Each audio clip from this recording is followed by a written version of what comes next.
Hey everyone, Nathan here, Absurd Being. Phenomenology of Perception, last video of Temporality. Which means that there's only one chapter left, Freedom. It's probably going to be another 3 videos, I think, anyway. But we're getting there. We're almost to the end. And we've done the hard work now, I think, at this point.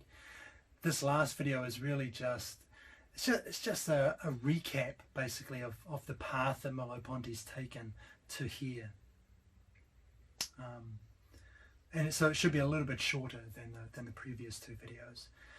Anyway, let's get straight into it. So Merleau-Ponty starts by noting that his phenomenological understanding of body and perception has shown us that the thing is a signification. So there's meaning there. It's tied up with meaning, but it's not one that I perform a synthesis on as a constituting consciousness. The signification of the thing doesn't come about because the thing is a sign indicating something else, and I kind of put the pieces together as a constituting thetic consciousness. Rather, he says, I come before it with my sensory fields, my perceptual field, and finally with a schema of every possible being, or a universal arrangement with regard to the world. In the hollow space of the subject himself, we thus discovered the presence of the world, such that the subject could no longer be understood as a synthetic activity, but rather as ecstasy, and that every active act of signification, or of Singebung, appeared as derived and secondary in relation to this pregnancy of signification in the signs that might well define the world. Okay. As always, apologies for any actual German speakers out there as I butcher your language, but that's a nice summarizing quote, I think. We'll just step through a couple of things I noted. There's no synthesis. We're not performing a synthesis on things out there that signify something different from themselves, and that's because we're in the world with the thing. We're in the world with the thing. Our sensory fields, perceptual fields, that body schema that we talked about, all of this is how things have their significations. So it's more direct, it's more engaged, it's lived, rather than this intellectual an intellectual synthesis that we perform on things, on the world. So the world appears, he says, in the hollow of the subject, and that's a nice phrase that he's used before. So we're not active upon the world. Again, this idea, we're not actively performing a synthesis here. Rather, we are ecstasy. We're outside ourselves in the world. And that's what I think Merleau-Ponty is trying to capture with that idea that the world appears in the hollow of the subject. It's not out there, we're not in here. The world itself is in us, and we're out in the world. So there's that overcoming of this subject-object dichotomy. And all meaning giving occurs upon this ground. So that's to say that it occurs, that the meaning giving is originally deeper than the thetic or the act intentionality, that the what we might call the kind of willful action of a consciousness. Rather, it takes place primordially in this non-thetic or operative intentionality. And that really, that's another theme that's cropped up again and again, right? That you've got that thetic level, and beneath that, this non-thetic level is where things happen originally. The thetic understanding, the objective understanding, that happens, it's a secondary derivative process. So after that, we clarified the difference between structure and signification. And the quote for this one: what constitutes the difference between the gestalt of the circle and the signification circle is that the latter is recognized by an understanding that engenders it as the place of equidistant points from a center, while the former is recognized by a subject who is familiar with his world and capable of grasping it as a modulation of this world, as a circular physiognomy. The only way we have of knowing what a painting is and what a thing is by looking at them, and their signification is only revealed if we look at them from a certain point of view, from a certain distance, and in a certain direction. In short, if we put our involvement with the world at the service of the spectacle. And so this is basically the same idea, the different structure and signification.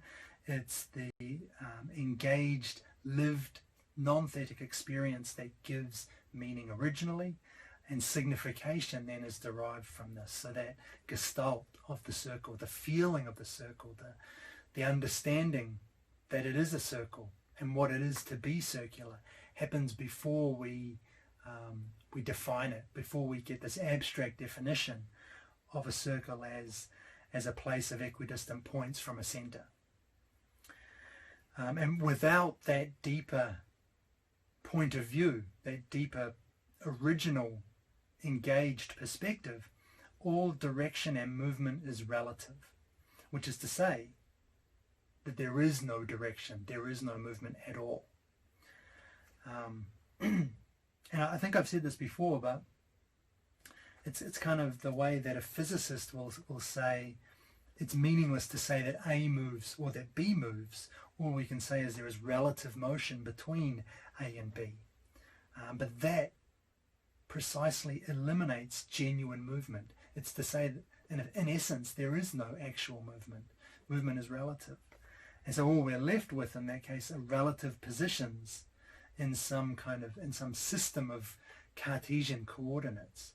So a very abstract, disengaged, objective account, which just doesn't do justice to our lived perception.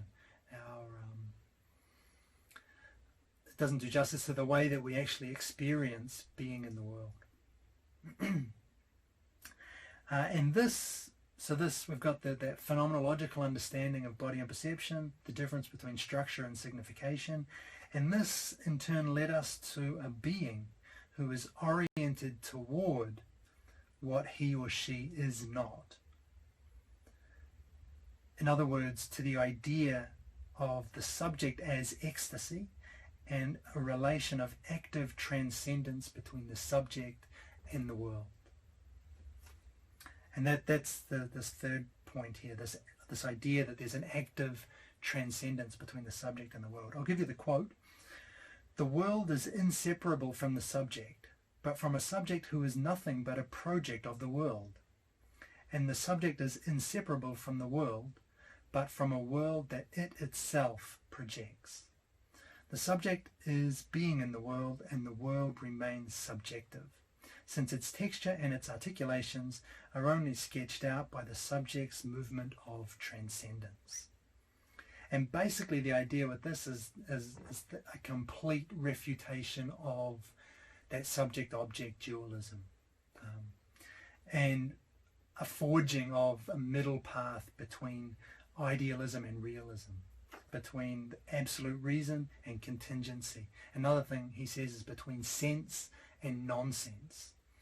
So there's nothing more to say about that. I think it's a really nice way to think about it. The world is inseparable from the subject's inseparable from the world, and the two just they intertwine, they interlock so closely that there's no sense. We can kind of pull them apart and describe them separately, but if we do that, we get a very abstract picture, a picture that is necessarily missing something, because you can't describe the subject without the world, and you can't describe the world without the subject. And this brought us to time, finally. And time is, for Merleau-Ponty, basically that by which objects can appear as objects at all. It's the absolute foundation. It's the grounding of everything. And I've got a short quote for this section. We are in the past, in the present, and in the future. Time is literally the sense of our life. And a second quote, time reveals the subject and the object as two abstract moments of a unique structure, namely presence. Okay, so we've talked a lot about time already in the last couple of videos, so I won't add anything particularly new here. Well, Merleau-Ponty doesn't add anything particularly new. But, okay, time is ecstatic.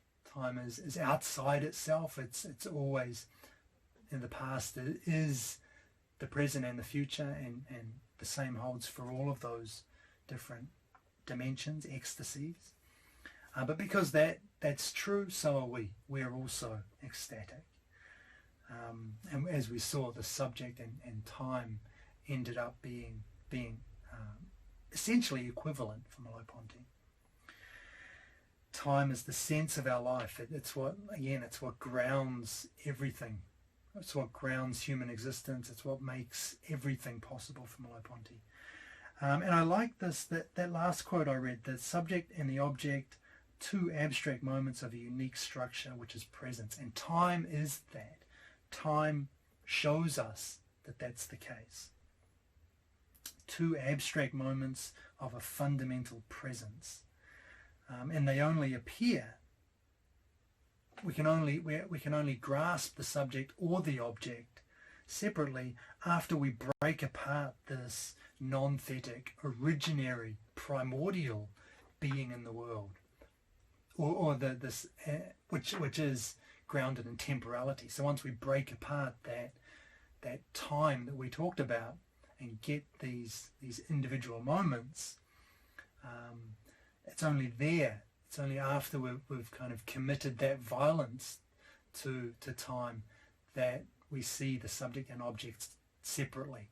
If we keep time in mind originally, as it originally is, as this continuous whole, then we don't get that dichotomy, subject-object. So that's kind of cool. And it turns out that this is interesting and useful. This is how we overcome that problem of transcendence. So if you remember, this has come up before, I forget which video, but we've talked about this problem of transcendence, the contradiction that Merleau-Ponty said appeared to be at the heart of his philosophy. Namely, how can I be open to phenomena that transcend me and that nevertheless only exist to the extent that I take them up and live them? So that was this contradiction that we found before we got to temporality, before we came to this chapter.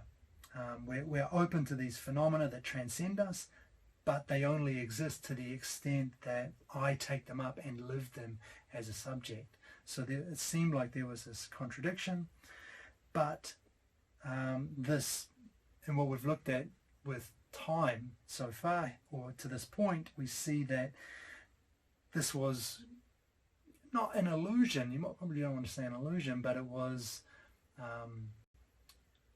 an abstraction. This idea that we can even have a subject here and a world here. It's already broken apart the originary whole. So if we keep that whole in mind, grounded in time and that presence, then that dichotomy doesn't appear, and that problem of transcendence doesn't appear either. So the duality is a secondary abstract movement that occludes the prior originary unity in time, i.e. presence. And the way I like to think of this is that it's almost as if time is kind of big enough, although that obviously it's a spatial metaphor, but it's big enough to incorporate both the subject and the object into a single structure, and that's where this problem of transcendence is overcome. Okay, and there's another. We haven't quite finished yet, but there's one more section where Merleau-Ponty talks about some of the relations that that he's investigated in the book. There are three of them: soul and body, world and others. So we'll start with this relation of soul and body first. So soul and body, obviously Merleau-Ponty's not gesturing at anything, despite the use of the word soul. He's not talking about anything religious or supernatural or anything like that. Essentially he means the for itself, the consciousness, that conscious awareness that we've been looking at, the subject. This has been revealed as a hollow where time takes place. And the in itself, or the world, is the horizon of my present. So that's what we've got here with these two, the for itself and the in itself, the soul and the world. And when we've got these two here, then there's a problem in the sense that how time, which is a movement, how the movement of time, that is the for itself, can have a present before the in itself. So how can this thing that is constantly becoming, this thing that's in constant motion, how can it have this, what appears to be kind of a fixed presence? How can we get that, the sense of a presence, of a present? And the way that Merleau-Ponty solves this is through temporalization, which ties together the past, present and future. So that movement is all bound up in the one thing as a whole. That gets us the totality of time, if you like, but it specifically grounds itself in the present through the body, and that's the essential feature. That's what allows the for itself to have a present before the in itself, that it's grounded in the present through a body, through a physical body. And that's one of the reasons, one of the things that distinguishes Merleau-Ponty from most other philosophers is that focus that we've seen him put on the body. And so he just reinforces that here. It's essential that I have not just a body, but this particular body. This body is what it is for you to exist in the present as this subject. So my body then isn't just a contingent appendage. It's not something I can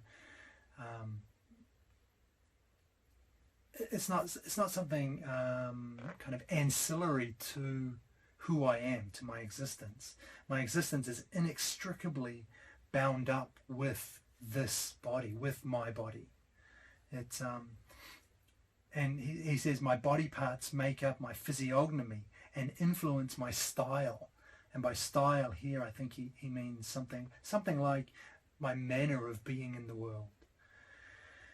And so we tend to think of our bodies as being, things that we can change without really changing anything about who we are. But Merleau-Ponty's saying that's not the correct way to look at it. If you change your body, because your body is the way you are, the way that you relate to the world, to other things, the way that other things appear for you, it's so tied up with your body. If you change that, you change something fundamental about yourself. So the body is more than like I say, more than this ancillary appendage that we can kind of change or disregard as being something not essential to who we are. It is essential to us, and that's what he says. As a consequence in this part, no part of my body can be modified without affecting my existence. Nice. I just kind of explained that. So the second relation he wants to talk about is the world. And we've already seen here, we've already discussed this quite a bit, but there's no world without an existence that bears its structure. So there's no world without a subject, essentially. And here he asks the question, but didn't the world exist before human beings, though? Wasn't there a planet, and before the planet weren't there stars and gases coalescing into planets and nebulae and things like that? But he asks them, what could it mean to say that the world existed before a subject? And he uses the example, gas condensing into planets, volcanic activity, all of these types of things that happened before there was a subject. But then he goes on to say this: but each one of these words, just like each equation in physics, presupposes our pre-scientific experience of the world. And this reference to the lived world contributes to constituting the valid signification of the statement. Nothing will ever lead me to understand what a nebula which could not be seen by anyone might be. And on the other hand, what is meant when we say that there is no world without a being in the world. Not that the world is constituted by consciousness, but rather that consciousness always finds itself already at work in the world. Thus, all things considered, what is true is that a nature exists. But this is the nature that perception shows to me, and not the nature of the sciences. So this is kind of just, I think we've talked about this before. Like I say, this is very much summarizing video. But it's good to go into it again one last time. So he says there's no such thing as a nebula without anyone to see it,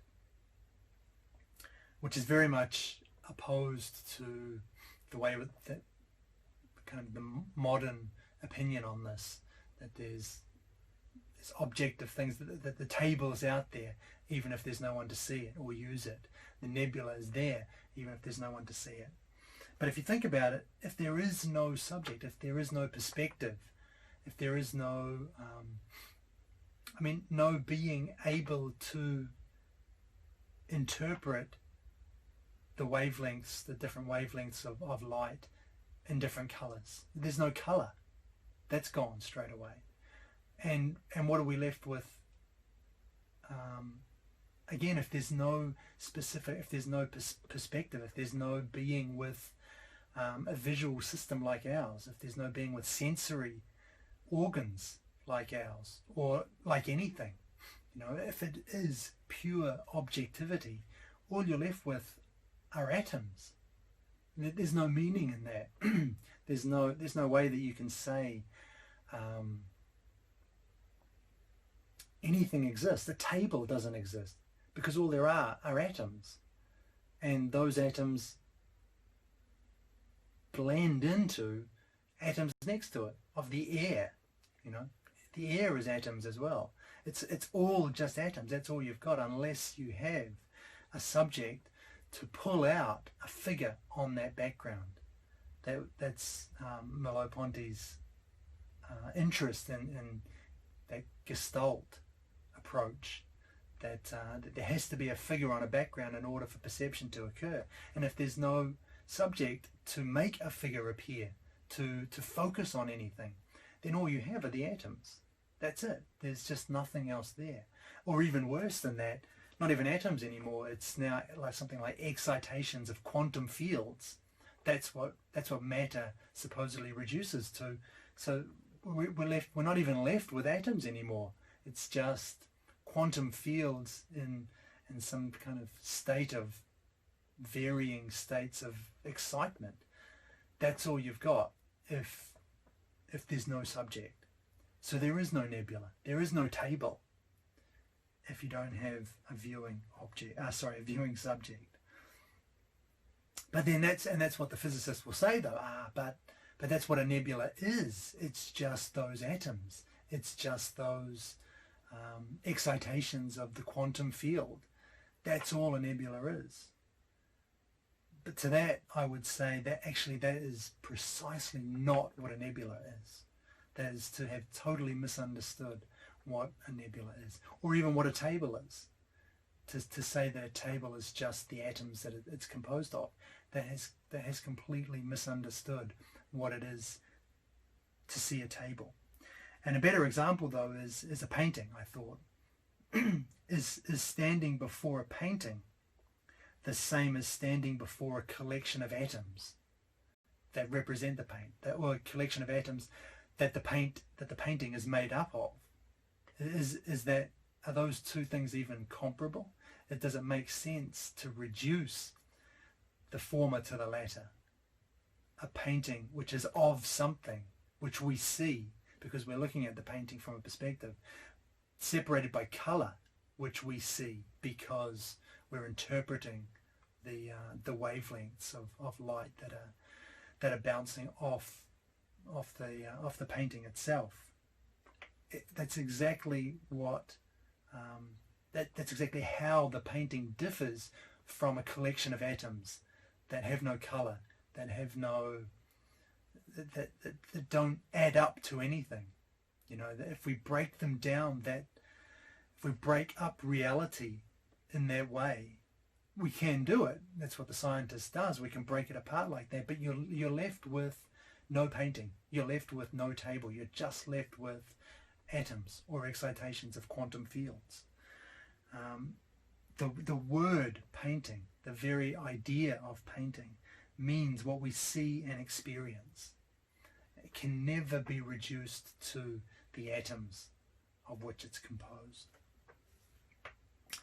And another thing that he says in that quote, there's no world without a being. Sorry, there's no world without a being in the world. So again, just linking that, I've raised that a couple of times already in this video, but it's worth mentioning again that this doesn't mean constituting consciousness. It's not to say that there's no world without a being in the world doesn't reduce everything to the subject, to a consciousness that creates the world, as it were. It just means that consciousness is always already in a world. No world without a consciousness, but there's no consciousness without a world either. Completely interdependent. And the final relation he wants to bring our attention to is that of the others. So our relation with others, we saw that we could overcome the distance between ourselves and others because the other's behavior didn't refer to a hidden consciousness. Their behavior instead was their presence in the world. So there was this more direct, unmediated access, I guess is one way to think about it, access to the other. But we also saw that there was still an unbridgeable gap because the other's consciousness can never exist for me the way that my own consciousness exists for me. So there was still a kind of a fundamental solipsism, we could say there, in a way, at the core of this relation with others. However, now that we've identified consciousness as temporality, then now there are things that are a little bit different. This changes that dynamic a little bit, and it changes it in this way. But unlike two consciousnesses, two temporalities are not mutually incompatible, because each one only knows itself by projecting itself in the present, and because they can intertwine there. Since my living present opens up to a past that I nevertheless no longer live, and to a future that I do not yet live, or that I might never live, it can also open up to temporalities that I do not live, and can have a social horizon such that my world is enlarged to the extent of the collective history that my private existence takes up and carries forward. So this is interesting. Time gives us a way to kind of cross that, what we thought was an unbridgeable gap, because we were thinking in terms of consciousnesses, subjects, experiencing things kind of separate from each other, even though they meet in a sense. But now that we have this identification of consciousness and temporality, so we don't have two consciousnesses, we've got two temporalities, and these are not the same. We don't have the same problem of bringing two temporalities together that we had bringing two consciousnesses together, because each one projects itself in the present and they can intertwine there. So my present, he says, opens up to a past and a future I don't live now, and yet which are wrapped up in my being. So the past and the future are horizons for me in my life, which are part of my life, but which are nevertheless I'm not living now. And we can do the same then. We can kind of think about this in the same way with other people, with other temporalities who I also don't live. So this other temporality, it's in essence, it's like my past or my future. These other temporalities have the same relation to me as my past and my future, and I can then incorporate them into my life in the same way that I incorporate my past and my future into my life. So others then become a collective history, a collective past that I can take up and carry forward. And the same with the future. The others also represent a future that I can live, that I can experience, just one that I'm not experiencing now.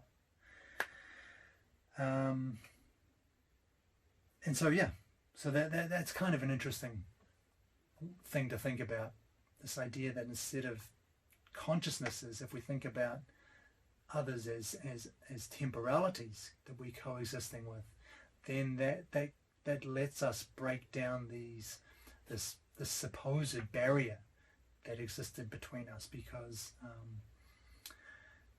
like he says, we don't have the same problem bringing temporalities together that we have bringing subjectivities together, consciousnesses together.